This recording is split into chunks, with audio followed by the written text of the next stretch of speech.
called for a meeting to meet the OCSs that are in this Nairobi region. One is to appreciate what they've been doing for the last almost 1 year now. We had a very deliberate directive on how to deal with illegal brews, the third generation alcohol, and bank, that we need to bring in our commanders in this Nairobi area so that we can have one common stand on how to deal with vices. We will be talking today on those issues. We'll be talking again on corruption. We want to see how we can manage corruption that have been associated with our stations. Thirdly is that we have a deliberate efforts to make our police stations as a center of excellence in police operations and service delivery. This is a clarion message and directive from the Inspector General of Police, and in the efforts of doing so, it is high time that I meet these officers so that we can have one common understanding. The other thing that we are here today is to discuss issues welfare, to discuss issues what is affecting our officers, issues to do with mental health, issues to do with their well-being, and what that is needed for them to perform better. I will be looking forward to listening to them. I want to listen to them and to see what, as a leadership of the National Police Service, and in particular the Kenya Police Service, what we can do. Otherwise, much will come out after this conversation.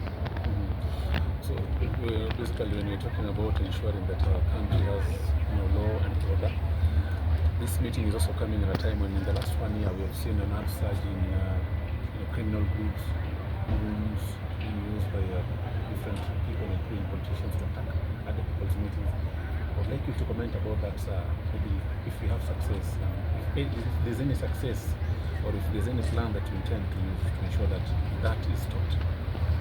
The message is very clear. There's no room for goons. Yes, it's true that there are some either politicians or some known individuals that they believe in goons. The message is very clear. Goons, they are outlawed, and we are not going to accept. This is part of the conversation that we are going to say that moving forward, people should follow the rule of law, people should live in harmony, people should believe in the police to be able to do the work that they always think that the goons will do. So instructions we're not going to allow the growth of goons in this country. I'm also interested to know about the general state of the security in the nation. We know that we are living in times when bandits are causing a lot of havoc in different areas, like the northern region. We know that there are two clergymen who unfortunately lost their lives. One happened just 2 days ago. I would like you to comment on that, sir. How is the state of the security of the nation? Generally, the country is calm, other than the isolated cases that you've seen. And I want to take this opportunity to really console and to comfort and to eulogize the passing on or the killing of the President of North Rift. And I want to tell you for sure, the North Rift has been quiet, and it is really quiet, other than those few criminals that decided to kill that particular priest. And I want to say that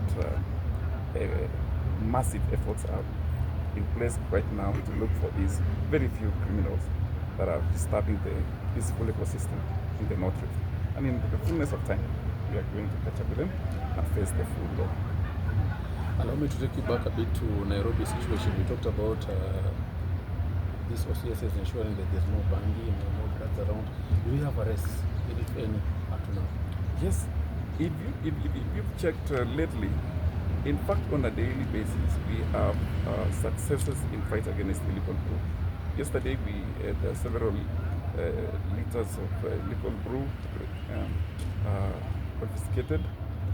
For the last a month or so, Nairobi area has been doing very well in terms of fight against the illicit brew, and we are going to continue putting a lot of pressure And I want to ask the members of the public to give information on where, when, and who are these people advancing this kind of activity. And we are on the right track.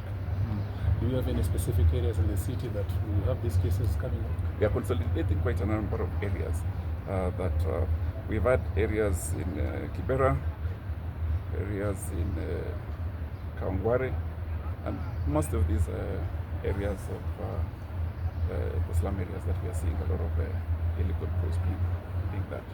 And question. So last night there was a major operation which was largely successful. I know the RC had addressed the media about it. But one thing we find a bit interesting is the involvement of Ugandans. Can't you just explain a bit? Because people are a bit curious if such serious crimes are being committed by foreigners. The other question is about the last question we had about the illicit cruise. Fighting this alcoholism, I believe, is not a purely law enforcement issue. Do we involve other agencies? Because alcoholism saa zingine hata ni kama ugonjwa. Thank you.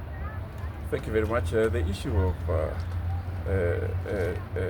Uganda criminals, you are aware that there was some arrest last night, and I'm sure some few hours ago you had an opportunity to get a brief from the PTO. This is a crime that is investigation is ongoing, and because it touches on some nationalities outside, we want to allow the investigators to carry on the investigation. As for the fight against illicit cruise, true that it's not only a police per se.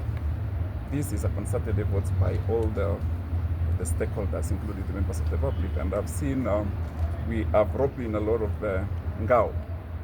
The administrators are key people on this.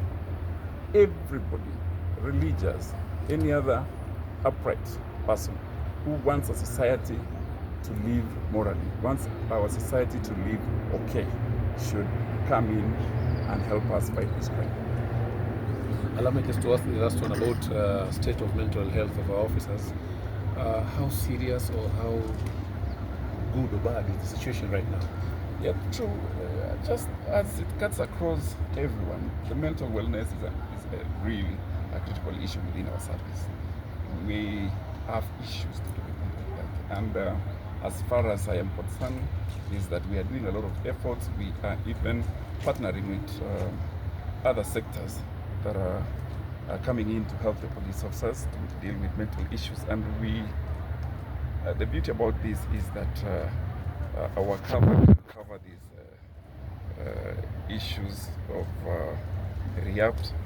So we are on top of it, and part of the things, the discussions that we want to do today is that part of the mental wellness. We really want to have an understanding. Where can we meet to make sure that our officers, including the lower and the middle cadre officers, are catered for in this, so that we can move together as one